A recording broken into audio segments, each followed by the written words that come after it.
enjoy and learn from your judicial visits to Hong Kong?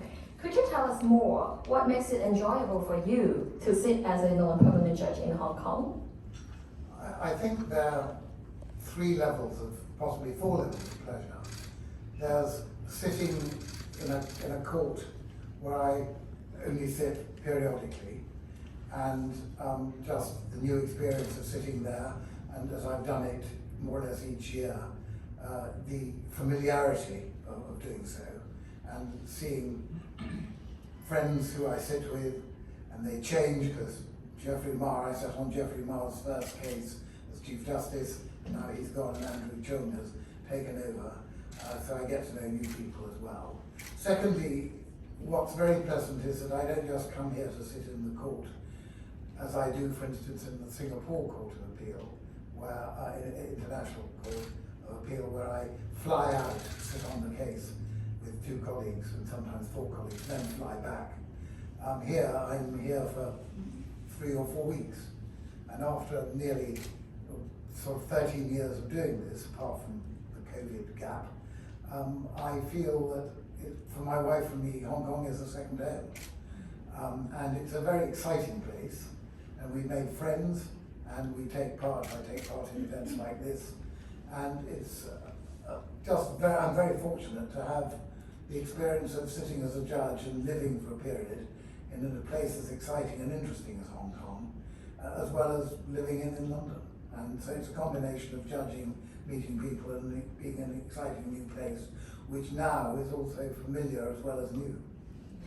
And it does change a lot, and one's seen a lot of change in Hong Kong over the past 13 years.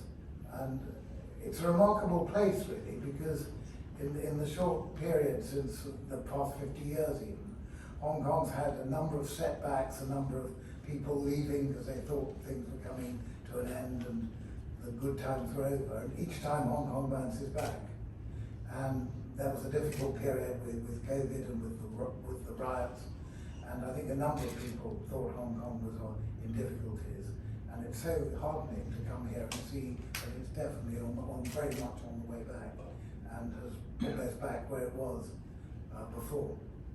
So it's a good place to be, and I'm lucky to be here. Thank you for the heartfelt sharing, and I'm thrilled to know that you treat Hong Kong as your second home. So during your stays in Hong Kong, do you have a routine? Are there particular places that you visit? There's a quarter-final appeal.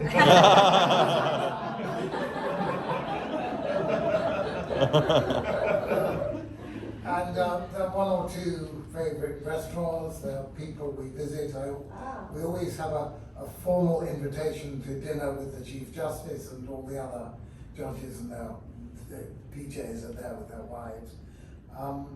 And most evenings, because I eat too much and spend too much time sitting down, most evenings I go to the gym in the Conrad. That's another place I visit. I'm not sure I'll do that today.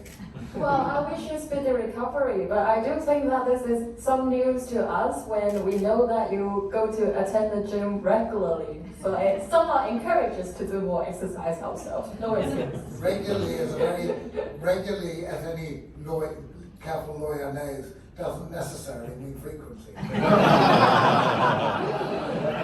still not as experienced with that. So is there anything else of interest or memorable about your daily life here that you could share with us? Anything? Well, I'm going to have a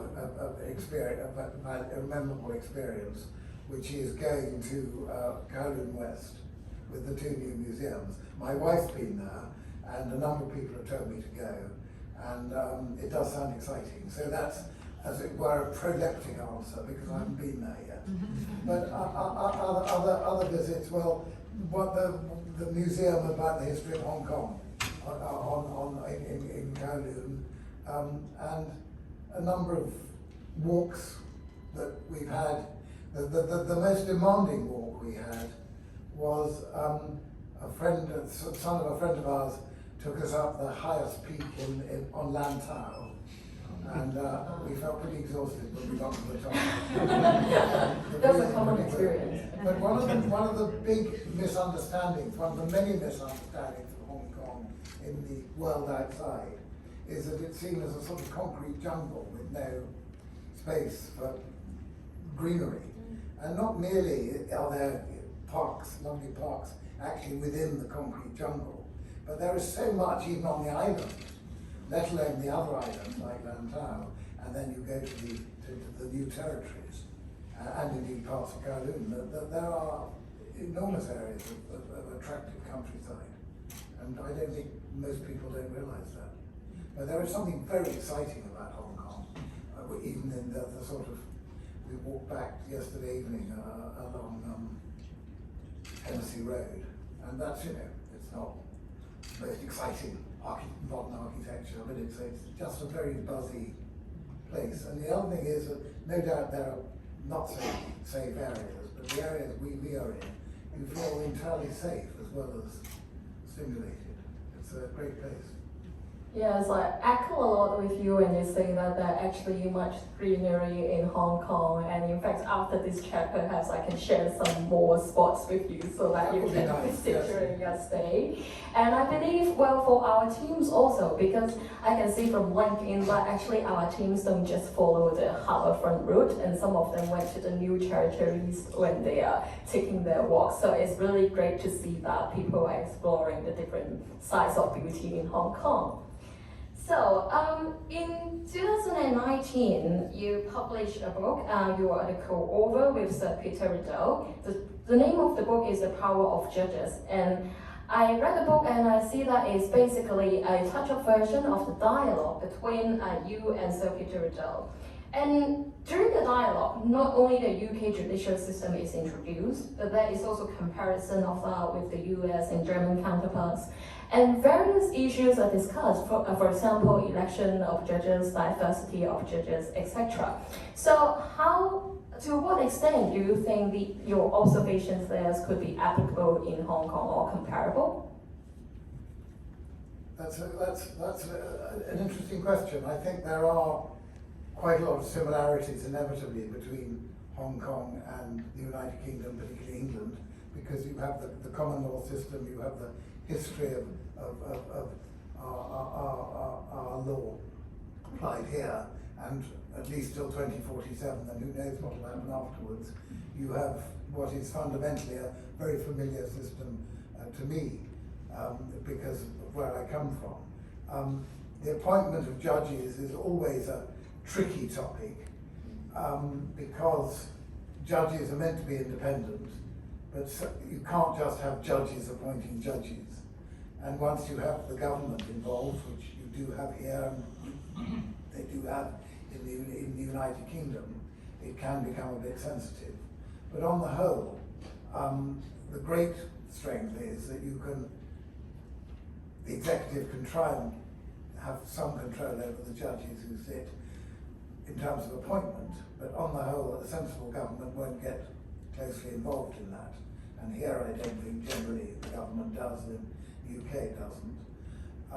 But once you've appointed a judge, you can't control them if you're the executive, and that's part of the independence of the judiciary. And that, I think, is a fundamental principle which I'm pleased to say applies here just as much as in the United Kingdom. I mean, I have as much confidence in my colleagues here in terms of independence, forming their own view, not being interfered with by the government, as I did when I sat with judges in the United Kingdom. So the basics are similar, but one of the interesting things, coming back to your first question, is that there are inevitably differences. But I have to say that the first time I sat, I did feel it felt in a way quite familiar. The court procedures, the way people are dressed, and of course the court clothes are still very much what one sees in England. And I have to say that we had a change to what judges wear in England, so that the judges in the Court of Appeal and High Court don't wear, on the civil side, they don't wear the traditional black and white robes. And I have to say, I think what you've got in Hong Kong is better. It's more in keeping with the common law approach to life, black and white, quite sober, not sort of Star Trek. Like, I was quite lucky. I became a law lord just before the introduction of the new robes. Then I made a mistake. I went back to the Court of Appeal to become Master of the Rolls, and I found I had to wear this sort of tunic thing. The big advantage of it is you can wear anything you like underneath.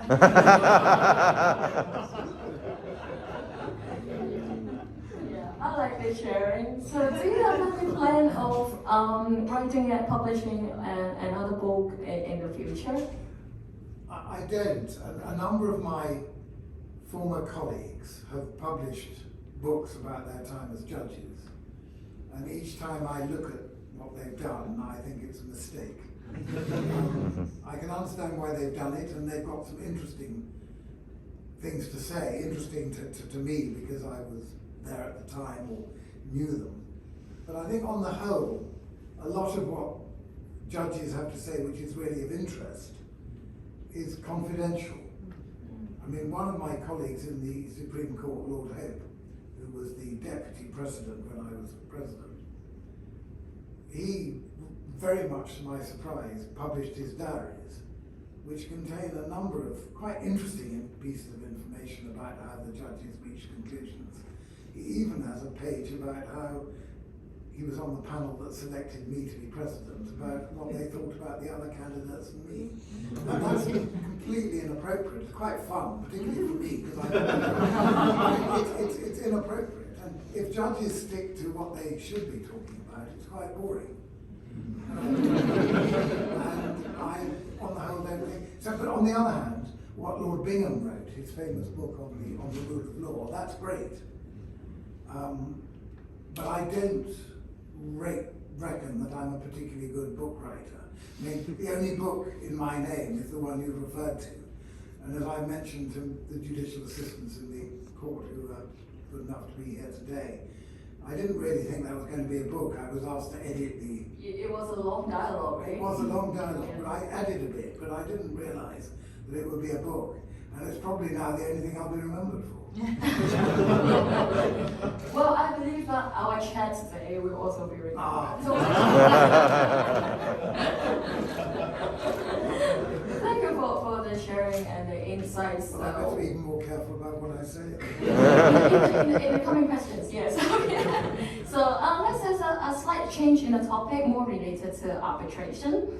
So since retiring from the president of the United Kingdom Supreme Court in 2017, you have been appointed as an arbitrator on numerous occasions, and you were soon ranked as a leading arbitrator, unsurprisingly, in the Legal 500 2020. So could you tell us more your views on the difference between judging and arbitrating? This is the first question. And the second one is how easy you found the transition is. I think it may be good to start with the second question. Sure. When I was Master of the Rolls, I met a chap called John Beechey, who at that time was now a well-known, very busy arbitrator, but at that time he was working for the ICC in Paris, running their arbitration organisation. And I was Master of the Rolls. He said, "David, when you retire, you'll become an arbitrator." And I said, "I don't think so. I hadn't really thought about this." He said, "You will." And I said, "All right, well, if you tell me that." And he said, "One bit of advice, don't be too judgy." And I think that watching some of my former colleagues, and there are some who find it quite easy to move from being judge to arbitrator, and some who find it very difficult. And I think the ones who find it more difficult are the ones who are more formal as judges, more detached, more grand, if you like. If you want to be unkind, more self-important. If you want to be kind, conscious of the importance of their office. And the ones who found it easier were the ones who were more relaxed judges, more friendly, more not standing on their dignity. And I'm not saying one type of judge is better than another, because you can, if you're in the latter category, get too sort of friendly and undetached, too much a member of the group rather than a judge slightly above. But having said that, I was very much, I think, in the latter category. I was not grand, more wanting to be friendly. So I found the change relatively easy. In myself, how I went down with the world, I don't know, but I find it quite easy. I think the first strange thing, actually, interestingly, was that for the first time I was trying cases as a trial judge, not on my own, but with two other people. While of course I was used to sitting as a judge in a multi-judge court, it was always on appeals, not on first instance, and that's one of the big differences. I've done one or two arbitrations as a sole arbitrator, but the great majority, as you know, are involved groups. I think the second feeling is, coming back to my answer to the second question, the other factor is that as a judge, you do feel in a slightly different position from everybody else in court. You're performing a public duty, and your duty to the country or duty to the system is much greater than your duty to the parties. And as an arbitrator, that's not the case at all. You're a member, in a sense, of a contractual team with the parties, the lawyers, and the arbitrators. And you're more, as it were, on the same level as everyone else. And I think that means that judges tend to be more ready, particularly now with the sort of reforms that have happened in the past 25 years. I think judges are more ready to say to the parties, well, you may have said it's 10 days, but I don't think you need more than 3 days. Or I'm only going to let you have 2 expert witnesses on each side, even though you both agree there should be 5. I'm not saying all judges do that, but judges are more ready to do that than arbitrators. I think if you've got the parties agreeing that it's going to last 10 days and the H15 experts, if they're agreed on that, it's quite difficult for an arbitrator to say no. A, because it's consensual and the parties have consented. B, because the arbitrator is going to be slightly worried if he or she says, okay, you can only have 2 witnesses, experts, and 4 days rather than what you want. If in the end the award's given, the party against who the award is enforced has a reasonable chance of resisting enforcement on the basis that it can say it wasn't a fair hearing, that we agreed we'd have 10 days and the arbitrator said we'd only have 4. And the third reason why arbitrators are less inclined to interfere, I'm afraid, is not a very attractive one, or possibly there are 2 streaks to it. One is that if the case lasts 10 days, the arbitrators will get paid more. And the other is that if the arbitrators cut across what the parties have agreed and cut down the amount the lawyers can make out of the case, they're less likely to get fresh appointments. I'm not saying this is an evil thing about arbitrators, it's human nature, but I think that is a factor. So there's that's a big difference. I think in terms of legal interest and importance, the cases you get as an arbitrator are inevitably generally less significant than the cases you get in the Court of Final Appeal or the Supreme Court, because they're all important points of law. But on the other hand, I've always enjoyed contractual construction, I've always enjoyed having witnesses, and that's what most arbitrations tend to involve. And I like, unlike the Supreme Court or the CFA, where you're tending to sit with the same people all the time. In the CFA, it doesn't matter because I'm only here for a month a year, so it's always new.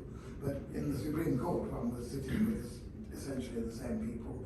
The good thing about arbitration is that you're not only sitting and meeting different people, but you're meeting people from different jurisdictions with different experiences, and that's exciting too.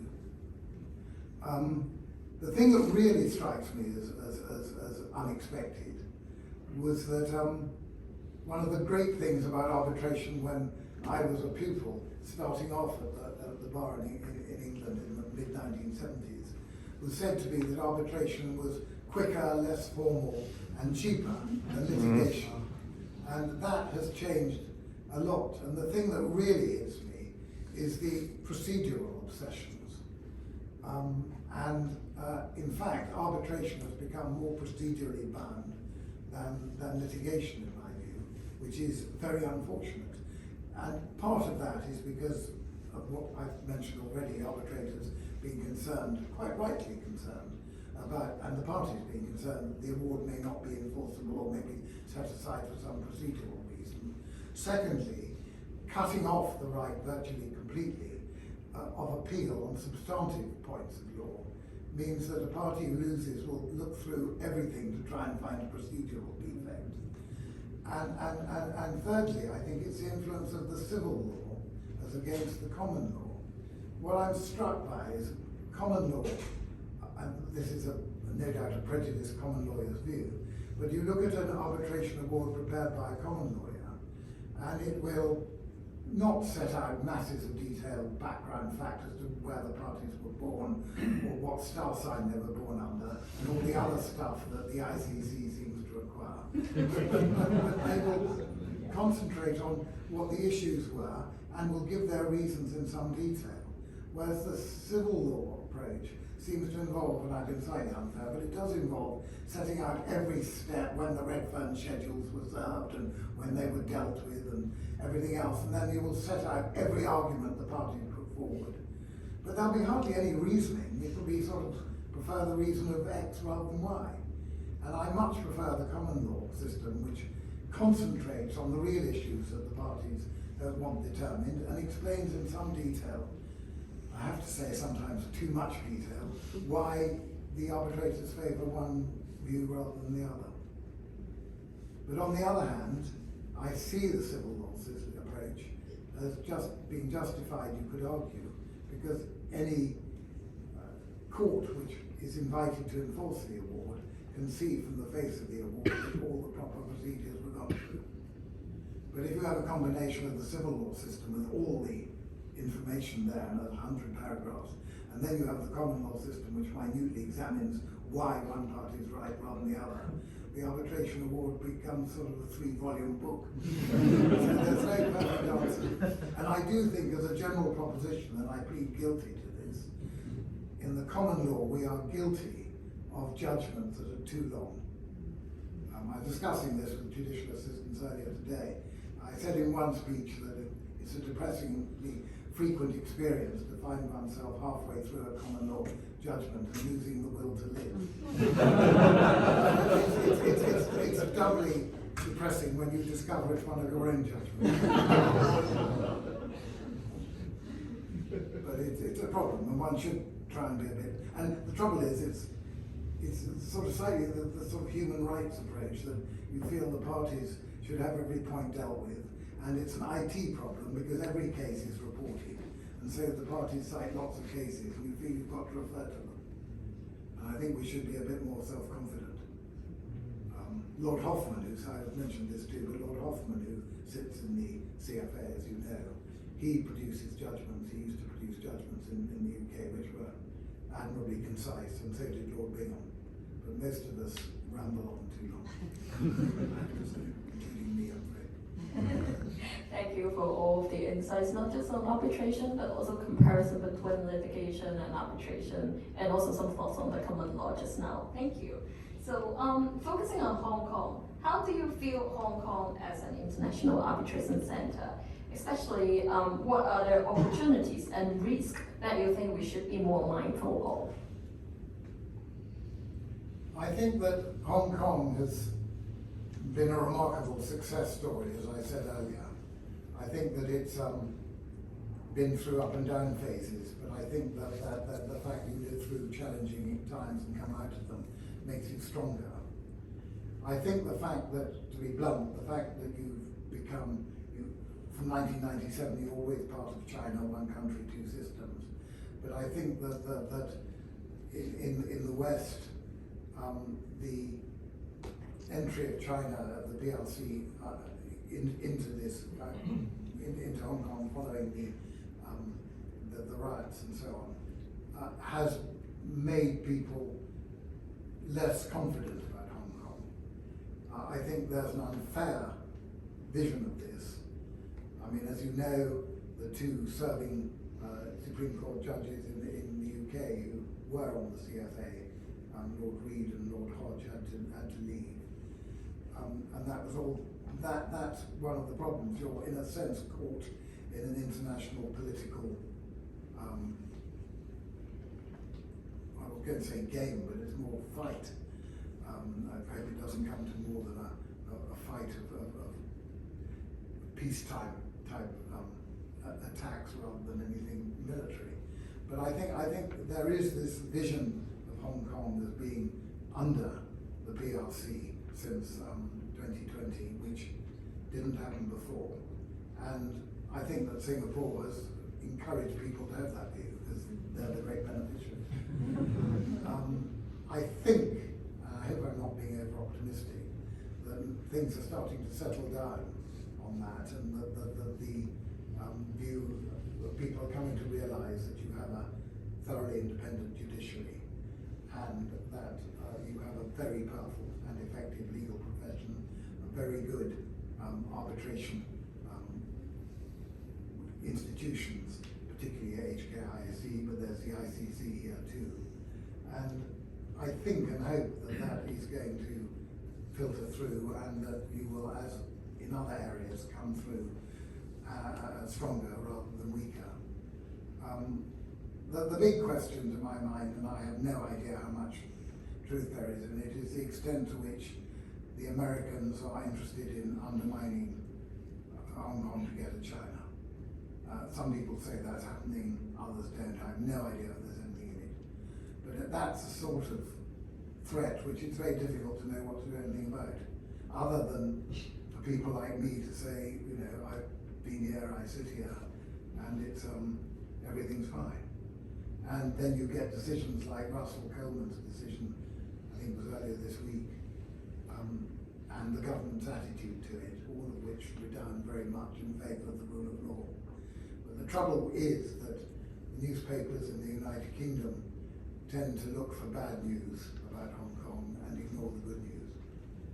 But I think in the end, the people you have to appeal to are the legal profession, and across the world, particularly probably in the UK and the United States, but probably elsewhere too, and obviously even more in some ways in the region generally.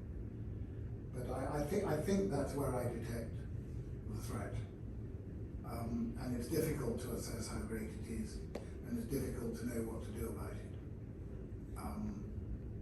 But otherwise, you just have to look at the professional approach of all parts of the legal profession, and the depth of the legal profession in terms of the number of people actually here, and the history,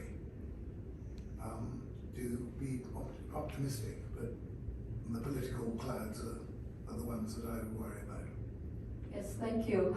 By looking at the profession, I have one question that it suddenly pops up in my mind. So, do you have any advice for all the practitioners here as to like how we can be more skillful professionally? Like, what kind of expectations do you have for counsel appearing in arbitral proceedings, or even when they are becoming arbitrators? What kind of training skills do you think they should be getting or developing? I think one of the big difficulties about being a good judge, a good arbitrator, a good advocate, is that much depends on your own personality. If, as an advocate, you're a natural compromiser, a natural charmer, then don't listen to people who tell you you should be very aggressive. Because when you're on your feet, your character will come through, and if you try to be aggressive when you're not naturally aggressive, it won't work. So you want to play to your strengths, and therefore, as an advocate, and indeed in any role, you want to work out what works for you. Secondly, I'd say, however long you've been going, even nearly 50 years like me, you can always learn. So never sort of stop learning and think, yeah, I made a mistake there, and that mistake was X.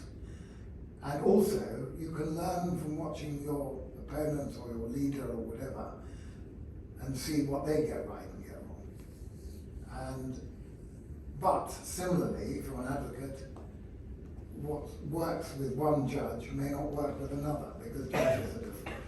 So having general rules is quite difficult.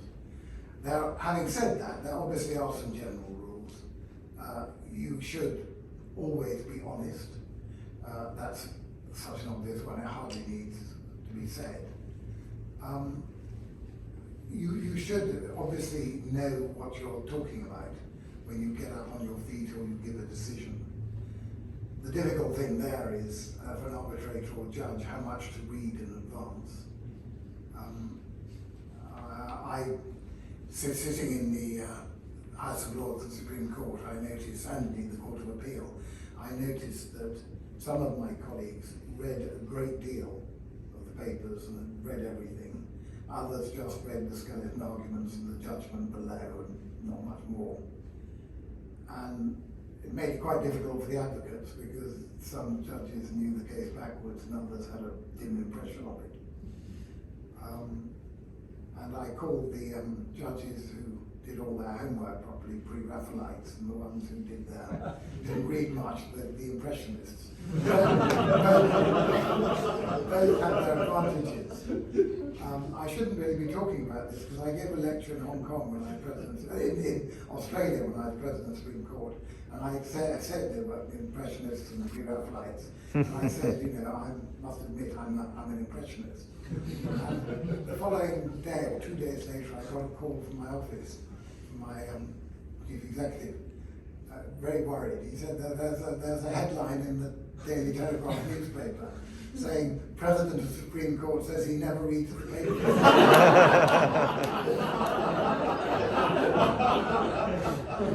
So you have to be careful what you say. But I think that if you read everything, the danger is that you waste a lot of time, because as everyone here will know, the papers get, like, even in the CFA, the papers that get sent to the court are far more than ever get referred to. So if you read everything, you waste a lot of time. Secondly, if you read everything, you really have a pretty firm view, and you therefore don't necessarily get much out of the oral argument. You're not very open to it. On the other hand, if you haven't read all the papers and thought about it like me, the danger is you have bright ideas only after the hearing, when you've heard the argument, and it's then too late to raise the points with counsel. There's no perfect solution. But if you have a bench of judges, some who do one and some who do the other, that's probably quite a good combination. As for advice, because I've gone off message a bit here, as for advice, I think at times, looking back on my career, I feel the most important piece of advice to anybody is be lucky. And that's not very often. People do say, well, you know, you should be able to grasp your luck when it comes. But you never quite know what's lucky. I can think of one or two experiences I had, which were very good for my career, which I tried to avoid doing. One case in particular, probably the case that got me to the House of Lords and the Court of Appeal was a case about evidence obtained by torture. And I dissented in the Court of Appeal and said you shouldn't be allowed to obtain evidence, to use evidence obtained by torture. And my two colleagues disagreed. And the House of Lords said I was right. And I think they were impressed that a chancery judge got that sort of point right. And I think it definitely helped my promotion. But to my embarrassment, I looked at the case and it was all to do with issues that I knew nothing about, and I looked rather boring, and I actually said to my clerk, can we try and get out of this case and give it to somebody else? So, you know, I was just lucky I didn't get out of it, and it turned out right. You be lucky is another bit of advice. Otherwise, be pleasant to people, although again, I'm afraid there are a number of people who are successful in the law, just like anywhere else, who are pretty unpleasant. So, much as one would like to say being pleasant is guaranteed to help you succeed, it isn't always. But I think on the whole, having a reputation for being straight, having a reputation for being good, and having a reputation for being pleasant is a good start, put it that way. And being lucky is an even better one. Thank you very much, David. Well, it's kind of reassuring when you say that we can just follow our personality, because I don't think I am a very aggressive person, so I can just stay more gentle in the court from now on without feeling afraid. Yes, I think some weak judges are impressed by noisy, aggressive advocates.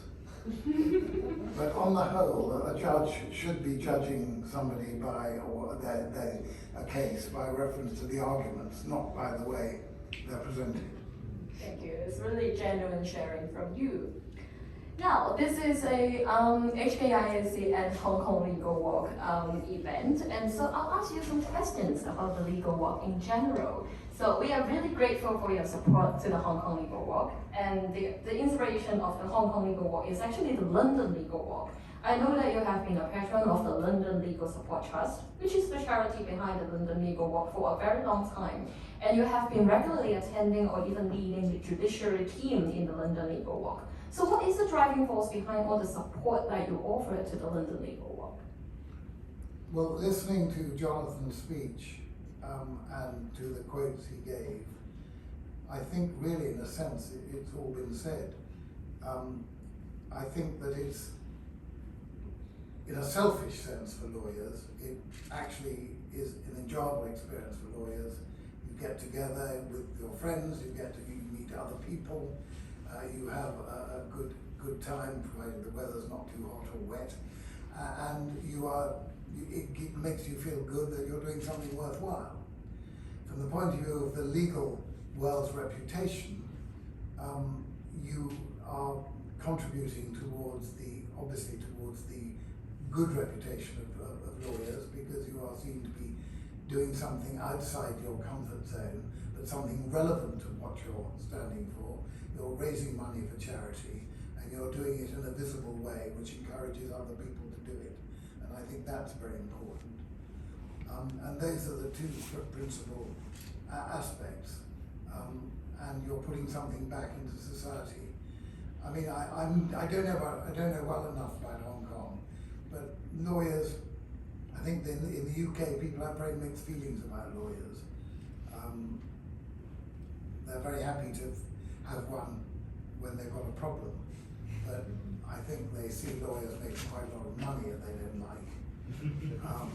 And perhaps the same in Hong Kong. I don't know if our audience agrees. Everywhere the same. But then, yes, but then the trouble is that we have two legal professions in England, and I don't mean solicitors and barristers when I say we have two legal professions. What I mean in this context is we have the privately funded commercial bar and law solicitors who do very well, and then we have the ones who do publicly funded work in crime and family principally. And I know that there's that difference here too, but I'm pretty confident from what I've heard that the government is much more realistic in the rates it pays to the criminal bar in terms of legal aid than you get in the UK, and there's been a serious problem. And the other problem is that the court system is quite poorly organised. First of all, many of the buildings are falling to bits. Literally, you have sort of buckets in courtrooms catching the water as it comes through the ceiling. The court staff are not paid at all well. And many of the court staff are taken great advantage of because they take pride in their jobs. And you will get the senior court administrator in a group of courts out of London acting as an usher in a case because there's nobody available, and doing that during her lunchtime or something like that. It's very unfair. Judges are not paid as well as they are here, particularly after tax. But to be fair to the government, it has recognised that if you're going to get good judges, you've got to pay, and they have.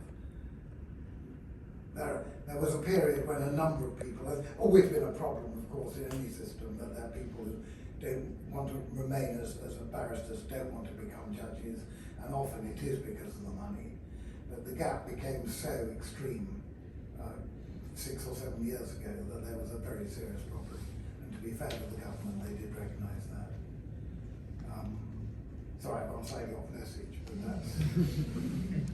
We're happy to hear more sharing from you. But I think here, the legal world seems in pretty good heart, actually, which is good. You read about the strike of the criminal bar in London, and the Lord Chancellor, Dominic Raab, refused to give them what they should have got. During Liz Truss's time, there was a different Lord Chancellor who gave it to them, but now we have the pleasure of Dominic Raab back again. Pleasure being used in a sarcastic way. So after hearing your sharing, I'm interested in knowing how do you feel when you know that so London legal work certainly has this very strong meaning to the legal profession in the UK. So how do you two feel when you know that Hong Kong has its first ever? Well, I think it's absolutely splendid. I have to say, when I came in this morning, I was slightly disappointed by seeing the number of people here, because I thought this was the only Hong Kong legal walk. But I've now been told by Jonathan that there are a number of different legal walks, and I think it's an interesting model. I gather from Jonathan that you're going to try and move over to the London model, where there's simply one walk where everybody goes. And it's a pretty impressive sight when you see all these lawyers going through the city, going through the parks as they do in London. But the advantage of this system is it's slightly more intimate if you've got a group like this. And in the long run, you may get more people because people can time it conveniently for themselves rather than having one time. So I think there's no perfect model. I can see that in terms of the public view, a big bang of one walk with hopefully hundreds, thousands of lawyers is very effective, and that may be what you should be going for. But I think the fact that you followed London and having a legal walk is excellent. In fact, you've all walked, unlike me, alas, today, and it is excellent. And I hope it's the first of many, first of hundreds, yes. But because what model you do, obviously, Jonathan's the expert. He'll think about that. But it's an interesting difference. But basically, I think it's a thoroughly excellent and worthwhile thing. I think the other thing is that not about me, but I think the idea of ending it with an event like this is a good one. In London, the legal walk is in the evening or late afternoon, and it ends on a slightly unsatisfactory way. You go to the Law Society and there's a drink available and people sort of mill around. But to be fair, it's a longer walk than this, and everyone is often a bit tired and wanting to get away and not quite knowing what to do, whereas this gives it actually a focus, and that's maybe worth thinking about in London. As I say, the fact that, well, I always say, you can learn from other countries, but other countries can learn from you, and I think, there are aspects of this which I take back to London and raise as a possibility. The idea of having this sort of interview with the Lord Chief Justice or President of the Supreme Court at the end of the walk might be quite an attractive idea, actually. Yes, thank you very much, David. So we as the steering committee are really grateful for your attendance and also grateful to HKIAC for offering the venue and the marvelous opportunity for us to be talking about here. And surely you have offered us some fresh perspectives, because we all along we wanted a one-day walk, and now you told us that, well, actually this format has its advantages. So we'll be surely take this into account and try to see if we can adopt different formats in our future events. Finally, do you have any words to say to us as the organizers or to all the participants here? Well, I think I've got two words to say, which is well done. Well done for organising it, and well done for taking part. I can't say that to me, as I say, unfortunately.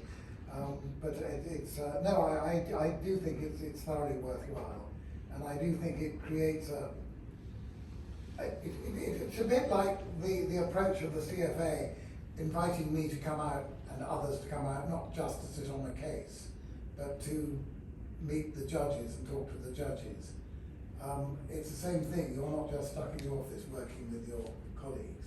You're actually out doing something which is worthwhile and more social and quite healthy and benefit society indirectly through the charitable money raising. So I think it's all good. So well done, yes. Yes, thank you very much. And I think the same applies to you because we have had a really nice chat, didn't we? So Yes. we have all done very well. So thank you very much, David,